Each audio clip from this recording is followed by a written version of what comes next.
जय श्री राम। श्री राम के हाथ से रावण का मारा जाना सुनकर शोक से पीड़ित रावण की स्त्रियां रनवास से निकली। वे सब बारंबार रोके जाने पर भी सिर के बाल खोलकर भूमि पर धूल में लौटने लगी। फिर लंका के उत्तर फाटक से राक्षसों के साथ निकली और उस भयंकर समर भूमि में जाकर अपने मृत पति को ढूंढने लगी। वे सब हे आर्यपुत्र कहकर चिल्लाती हुई रक्त की कीच से भरी और बिना सिर के धड़ों से परिपूर्ण समर भूमि में जाकर गिर पड़ी। फिर ढूंढते ढूंढते उन्होंने विशालकाय महापराक्रमी रावण के मृत शरीर को देखा। अपने पति को रणभूमि में धूल में पड़ा देख वे उसके शरीर पर धड़ाम से गिर पड़े।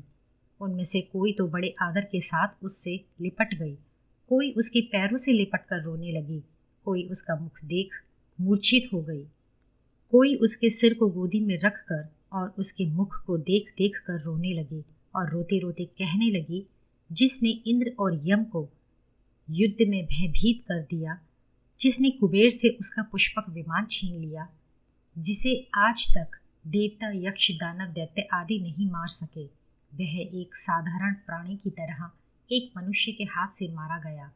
इस प्रकार विविध प्रकार से विलाप करती हुई वे राक्षसियां अत्यंत दुखी हो रो रही थीं।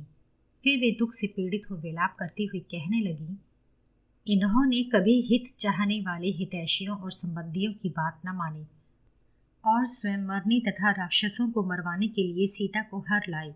इसलिए तुम्हारे पक्ष वाले सभी राक्षस तुम्हारी तरह मारे गए। तुम्हारे प्रिय भाई विभीषण ने तुम्हारे ही हित की बात कही थी, किंतु तुमने मरने के लिए ही उससे कठोर वचन कह उसे घर से निकाल दिया। यदि राम को सीता लौटा दी होती तो जड़ से नष्ट करने वाली यह घोर विपत्ति हमारे ऊपर न आन पड़ती, किंतु तुमने तो निष्ठुरता पूर्वक बरजोरी से सीता को अपने घर में रखा। इससे तुमने एक ही बार में अपना, हमारा और अपने समस्त राक्षसों का सर्वनाश कर डाला। हे राक्षस राज, ये सब तुमने अपनी इच्छा से नहीं किया, ये सब देव की करतूत है। देव भी मरे हुए को ही मारता है। इस महासमर में वानरों का, राक्षसों का और तुम्हारा सर्वनाश देव योग से ही हुआ है, क्योंकि देव गति ऐसी है कि किसी के टाले नहीं टल सकते।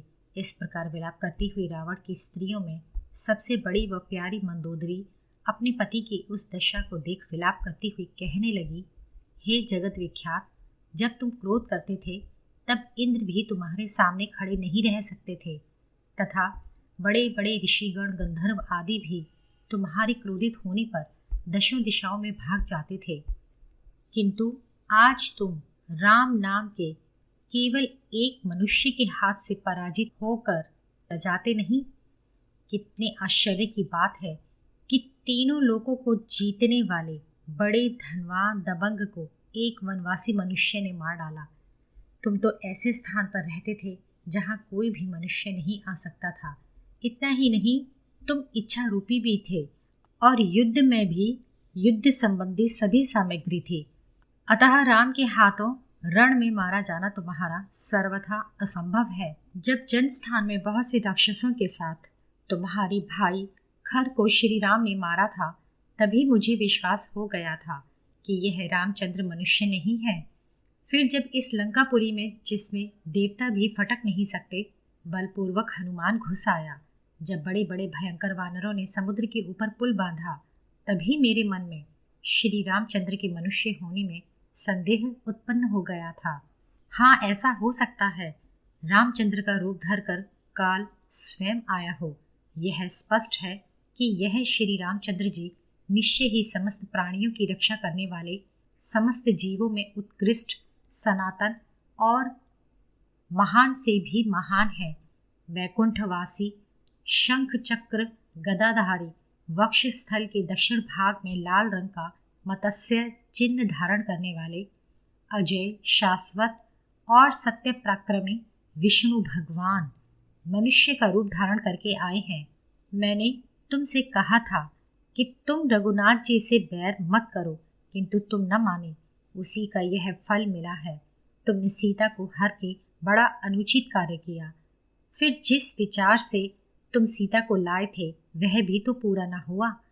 हे प्रभु, निश्चय ही तुम उस पतिव्रता सीता के तप रूपी अग्नि से भस्म हो गए। तुमने जिस समय उस पतली कमर वाली जानकी को हरा था उसी समय भस्म हो जाते, परंतु इंद्र, अग्नि आदि समस्त देवता तुमसे डरते थे, इसलिए तुम बच गए। किंतु तुरंत मिले या कुछ समय बाद मिले, कर्ता को घोर पाप का फल अवश्य ही मिलता है, इसमें संदेह नहीं। पुण्य कर्म करने वाला आनंद भोगता है और पाप कर्म करने वाला दुख पाता है। प्रत्यक्ष देख लो, विभीषण को सुख मिला और तुमको यह दुख मिला। तुम्हारे अंतःपुर में तो सीता से कहीं बढ़कर रूपवती स्त्रियां थीं, परंतु काम आसक्त होकर तुमने अज्ञानवश यह बात न सोची। जानकी कुल में, विद्या में और चातुरी में मुझसे बढ़कर तो क्या मेरे समान भी तो नहीं है, पर तुमने इस बात पर ध्यान ही न दिया। बिना कारण कोई नहीं मरता, इसलिए सीता तुम्हारी मृत्यु का कारण बनी। तुम स्वयं ही सीता रूपी मृत्यु को दूर से हर कर लाए। सीता तो अब श्री रामचंद्र जी के साथ आनंद से विहार करेगी और मैं अब घोर शोक सागर में गिर गई। मैं तुम्हारे साथ कैलाश, मंदराचल, मेरु और देवताओं के अन्य उद्यानों में घुमा फिरा करती थी। मैं अतुल शोभा युक्त बढ़िया विमान में बैठ अनेक प्रकार के रंग बिरंगी मालाओं और वस्त्रों से भूषित हो विविध देशों को देखती थी। हे वीर, अब मैं तुम्हारे न रहने से उन समस्त भोगों से वंचित हो गई। हाय, आज मुझे यह वैधव्य देने वाली दशा प्राप्त हुई जिसकी मैंने कभी कल्पना भी नहीं की थी, क्योंकि दानवराज तो मेरे पिता, राक्षस राज मेरे पति और इंद्र को जीतने वाला मेरा पुत्र था। बार बार यही विचार कर मैं अभी तक इसी अभिमान में चूर रहा करती थी। तुम्हारा शरीर इंद्र नीलमणि के समान नीला और ऊंचे पर्वत की तरह विशाल था और कड़े बाजूबंद, पन्ना, मालाओं आदि से भूषित हुआ करता था। आज वही तुम्हारा शरीर अनेक बाणों से बिंधा हुआ पड़ा है। अब यह आलिंगन करने योग्य तो क्या, छूने के योग्य भी नहीं रह गया है। तुम्हारे इस शरीर में इतने बाण चुभे हुए हैं कि वह सेही की तरह दिखाई पड़ता है। क्या यह स्वप्न है अथवा सत्य घटना है? क्योंकि तुम तो मृत्यु के लिए भी मृत्यु थे। तुमने समस्त लोकपालों को जीत लिया था। कैलाश पर्वत को हिलाकर तुमने श्री महादेव जी को भी डुला दिया था। तुम अपने लंका द्वीप की रक्षा करने वाले और बड़े बड़े भयंकर कर्मों को करने वाले थे। अपने दल के लोगों और नौकर चाकरों के रक्षक थे। हे राक्षस राज, बड़े बड़े मूल्यवान बिछोने पर सोने वाले होकर तुम आज यहाँ धूल में सने हुए पृथ्वी पर पड़े क्यों सो रहे हो? जब लक्ष्मण के हाथ से लड़ाई में मेरा लाडला इंद्रजीत मारा गया था, तब मेरे हृदय पर बड़ा भारी आघात लगा था, किंतु आज तो तुम्हारे मारे जाने से मैं मर ही गई। हे प्रिय, तुमने तो आज बड़ी लंबी और दुर्गम यात्रा का मार्ग पकड़ा है, सो मुझ दुखियारी को भी अपने साथ ही ले चलना, क्योंकि तुम्हारे बिना मैं जीवित नहीं रह सकती। देखो, मैं अकेली ही नहीं बल्कि तुम्हारी सभी प्यारी पत्नियां लज्जा, त्याग और घूंघट खोले अंतःपुर के बाहर निकल आई हैं, सो इन्हें इस दशा में देख तुमको क्रोध क्यों नहीं आता? राजन, तुमने जो अनेक पतिव्रताओं को विधवा कर डाला, कहीं उन्हीं स्त्रियों के शोक ने पीड़ित होकर तुम्हें शाप तो नहीं दिया? जान पड़ता है तुमसे दुख पाकर उन स्त्रियों ने जो शाप दिया था उसी का फल ही मिला है। हे राजन, तुम तो स्वयं को पराक्रमी कहते थे और तुमने अपने बल पराक्रम से समस्त लोगों को भी दबा रखा था। फिर तुमने यह स्त्री की चोरी जैसा नीच कर्म क्यों किया? इससे तुम्हारी कायरता ही प्रकट होती है। भूत, भविष्य, वर्तमान जानने वाले सत्यवादी मेरे देवर विभीषण ने तुम्हें हर प्रकार से समझाया था, किंतु तुम न माने और अपने काम और क्रोध के वशीभूत हो राक्षस वंश को अनाथ कर डाला। तुम तो एक प्रसिद्ध और पराक्रमी पुरुष थे, अतः मुझे तुम्हारे लिए शोक करना उचित नहीं है। पर क्या करूं, स्त्री स्वभाव के कारण मेरा मन दुखी हो रहा है। जो हृदय तुम्हारे मरने पर भी शोक से पीड़ित हो फटकर हजारों टुकड़े नहीं हो जाता, मेरे उस हृदय को धिक्कार है। इस प्रकार विलाप करती हुई मंदोदरी मूर्छित हो गई। इतने में श्री राम ने विभीषण से कहा, अब तुम अपने भाई की अंत्येष्टि क्रिया करो और स्त्रियों को समझा बुझा कर लंका में भेज दो। श्री राम जी के ऐसे वचन सुन धर्मात्मा विभीषण ने श्री राम जी का मन टटोलने के लिए कुछ देर सोच नम्रता पूर्वक ये वचन कहे, अपने धर्म व्रत को त्यागने वाले, निष्ठुर घातक तथा मिथ्यावादी और परस्त्री को हरने वाले इस रावण का संस्कार करना मेरे लिए उचित नहीं है। यह मेरा भाई तो था, किंतु शत्रु रूपी भाई था और सदैव सबकी बुराई करने में ही लगा रहता था। रावण बड़ा होने के कारण, पूज्य होने पर भी इस योग्य नहीं कि मैं इसका अंतिम संस्कार करूं। अपने भाई का अंतिम संस्कार न करने के कारण पहले जो लोग मुझे कठोर हृदय वाला कहेंगे, फिर वही लोग इस रावण के बड़े बड़े दुर्गुणों को सुनकर इस कार्य को सही कहेंगे। विभीषण के इन वचनों को सुनकर श्री राम जी परम प्रसन्न हुए। फिर उन्होंने विभीषण से कहा, हे विभीषण, तुम्हारी सहायता से मैंने रावण को परास्त किया है, अतः मुझे भी तुम्हें राज सिंहासन पर बैठाना है। हे राक्षस राज, मैं राज्य तो तुमको दिलाऊंगा ही, साथ ही जो तुम्हारे लिए हितकर और उचित कर्तव्य होगा वह भी मैं तुमसे कहूँगा। यद्यपि यह रावण पापी और मिथ्यावादी था, फिर भी वह तेजस्वी, बलवान, शूरवीर और सदा युद्ध में विजयी हुआ करता था। सुना जाता है कि वह इंद्र आदि देवताओं से भी कभी नहीं हारा था। वैर मरने तक ही रहता है, सो वैर की अवधि तो पूरी हो चुकी और मेरा प्रयोजन भी पूरा हो चुका। अतः अब तुम इसका संस्कार करो। तुम्हारे हाथ से रावण का विधि पूर्वक संस्कार होने से, हे धर्मज्ञ, तुम यश के भागी होंगे। श्री राम जी के इन उदार वचनों को सुन विभीषण शीघ्रता पूर्वक अपने भाई रावण के अंतिम संस्कार की तैयारियां करने में लग गए और चंदन, खस आदि सुगंधित युक्त लकड़ियों की चिता बनवाई। फिर वेद विधि से रंकु जाति के काले हिरण का चर्म चिता पर बिछाकर रावण का मृतक शरीर रखकर अंत्येष्टि कर्म वैदिक विधि से किया गया। फिर धर्मशास्त्र की विधि से और महर्षियों की बतलाई विधि से चिता के समीप बकरे का बलिदान दिया गया। फिर उस बकरे की खाल को ले और उसे घी से लपेटकर उसे रावण के मुख पर रखा। फिर उन राक्षसों ने जो विभीषण को इस कार्य में सहायता दे रहे थे, सुगंधित द्रव्यों और पुष्पमालाओं से अलंकृत कर विविध वस्त्र पहनाकर आंखों से आंसू बहाते हुए चिता पर लावों की वर्षा की। फिर विभीषण ने विधि पूर्वक चिता में आग लगाई।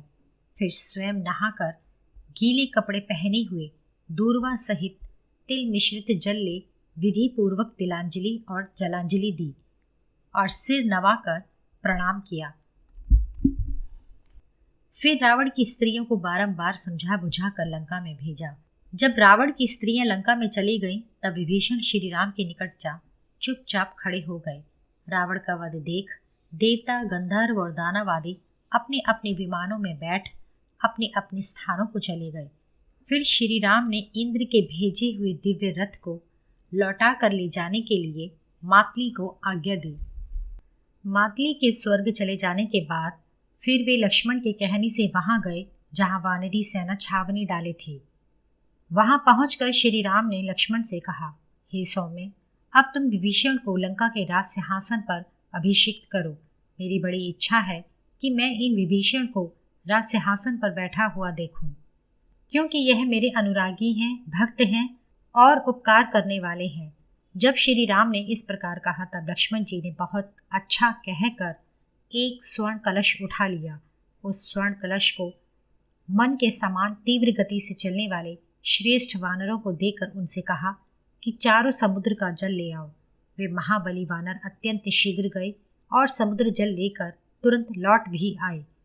तब लक्ष्मण जी ने विभीषण को राज सिंहासन पर बिठाकर समुद्रों के जल से भरे हुए कलसे से विभीषण का अभिषेक किया। फिर वहां के राक्षसों की उपस्थिति में श्री राम जी की आज्ञा से लक्ष्मण ने विभीषण के विधि पूर्वक वैदिक मंत्रों से राज तिलक किया।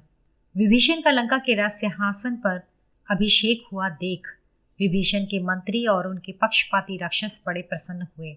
श्री राम के दिए हुए इस विशाल राज्य को पाकर विभीषण जब लंका की प्रजा को ढांढस बंधा लक्ष्मण को साथ लिए श्री राम जी के पास आए, तब अक्षत, लड्डू, धान की खीलें तथा दिव्य पुरुषों को लेकर लंकावासी राक्षस विभीषण को भेंट करने लगे। तब विभीषण ने उन सब मंगलकारी मांगलिक वस्तुओं को लेकर श्री राम और लक्ष्मण के समक्ष रख दिया। तब श्री राम ने विभीषण को प्रसन्न करने के लिए उन सब वस्तुओं को ग्रहण कर लिया। फिर उन्होंने बगल में खड़े वीर हनुमान से कहा, हे सौम्य, तुम महाराज विभीषण से आज्ञा मांग कर लंका में जाओ और वहां रावण के घर में घुसकर तुम मेरी विजय का संवाद सुनाकर सीता को आनंदित करो। फिर मेरा, लक्ष्मण का और सुग्रीव का कुशल समाचार सुनाकर सीता को यह भी कह देना कि मैंने रावण को मार डाला। तुम सीता जी को यह प्रिय संवाद सुना और उनका संदेशा ले यहाँ लौट आओ। श्री राम जी की आज्ञा पाकर हनुमान जी जब लंका में गए, तब वहां के रहने वाले राक्षसों ने उनका बड़ा आदर सत्कार किया। हनुमान जी ने रावण के घर में प्रवेश कर देखा कि मैली कुचैली और भयभीत उदास सीता राक्षसियों से घिरी हुई अशोक वृक्ष के नीचे बैठी हुई है। यह देख हनुमान जी चुपचाप उनके पास गए और शीस नवा प्रणाम कर खड़े हो गए। हनुमान जी को आया देख उन्हें पहचान कर सीता जी बड़ी प्रसन्न हुई। फिर हनुमान जी श्री राम जी का समस्त संदेशा सीता जी को सुनाने लगे। हे वैदेही, सुग्रीव और लक्ष्मण सहित श्री राम जी सकुशल हैं। श्री राम ने विभीषण की सहायता से वानरों को साथ ले और लक्ष्मण के नीति चातुर्य से रावण को मार डाला। श्री राम जी ने तुम्हारा कुशल संवाद पूछा है। श्री राम जी ने कहा है, यह बड़े सौभाग्य की बात है कि तुम जीवित हो। युद्ध में हम लोग विजयी हुए हैं, अतः अब अपने मन की व्यथा दूर करो। यद्यपि तुम अभी तक रावण के घर में हो, फिर भी तुम घबराना मत, क्योंकि लंका का समस्त राज्य विभीषण के हाथ आ गया है। अतः तुम निश्चिंत हो यह समझो कि अपने ही घर में हो। विभीषण तुम्हारे दर्शन करने के लिए आना चाहते हैं। हनुमान जी के इन वचनों को सुन सीता कुछ भी न बोल सकी, क्योंकि आनंद के मारे उनका गला भर आया। सीता जी को कुछ न बोलते देख हनुमान जी ने कहा, हे देवी, आप किस बात के लिए चिंतित हो रही हैं और मुझसे कोई बात क्यों नहीं करती? हनुमान जी के इन वचनों को सुनकर सीता ने हर्ष के मारे गदगद वाणी से परम हर्षित होकर कहा, हे वानर, पति की विजय का आनंद सुन। अब मैं यह सोच रही हूँ कि इस मंगल संवाद के अनुरूप तुम्हें क्या पुरस्कार दूं, क्योंकि मुझे सारी पृथ्वी पर ऐसी कोई योग्य वस्तु नहीं दिखाई पड़ती जो तुम्हारे समान प्रिय संवाद सुनाने वाले को दी जा सके। यदि मैं सोना, चांदी, विविध प्रकार के रत्न अथवा त्रिलोकी का राज्य भी तुम्हें दे डालूं, तो भी तुम्हारे लिए यह सब इस सुखद संवाद सुनाने के बदले में उचित पुरस्कार नहीं हो सकता। जब सीता जी ने इस प्रकार कहा, तब उत्तर में हनुमान जी ने हाथ जोड़ और सीता जी के सामने खड़े होकर कहा, हे पति के हित में तत्पर रहने वाली, पति का विजय चाहने वाली, हे सौम्य, इस प्रकार के मनोहर वचन तुम ही कह सकती हो। तुम्हारी यह सार युक्त मनोहर और स्नेह से भरे ये वचन विविध प्रकार के रत्नों से ही नहीं, बल्कि स्वर्ग के राज्य से भी कहीं अधिक बढ़ चढ़कर मूल्यवान है। उनकी सुनने से ही मुझे तो स्वर्ग का राज्य आदि बहुमूल्य पदार्थ प्राप्त हो चुके हैं। यह सुन हनुमान जी पुनः बड़ी नम्रता से सीता जी से कहने लगे, हे देवी, यदि तुम आज्ञा दो तो मैं इन सब राक्षसियों को जो पहले तुमको डराती धमकाती थी मार डालूं। तुम तो पति की चिंता में दुखी अशोक वाटिका में रहती थी और ये सब भयंकर रूप वाली और बुरे आचरण वाली राक्षसियां तुमसे बुरी बुरी बातें कहती थीं। इसलिए इन कठोर हृदय वालियों को मारने के लिए मेरा जी चाहता है। हनुमान जी के इन कथनों को सुनकर जनक नंदिनी ने हनुमान जी से कहा, ये दासियां हैं और रावण के अधीन थी और उसकी आज्ञा का पालन करती थी।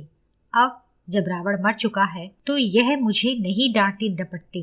हे कपि, पुराण के अंतर्गत कही एक यह कथा है कि एक समय एक शिकारी व्याघ्र के डर से एक ऐसे पेड़ पर चढ़ गया जिसके ऊपर रीछ पहले से ही बैठा था।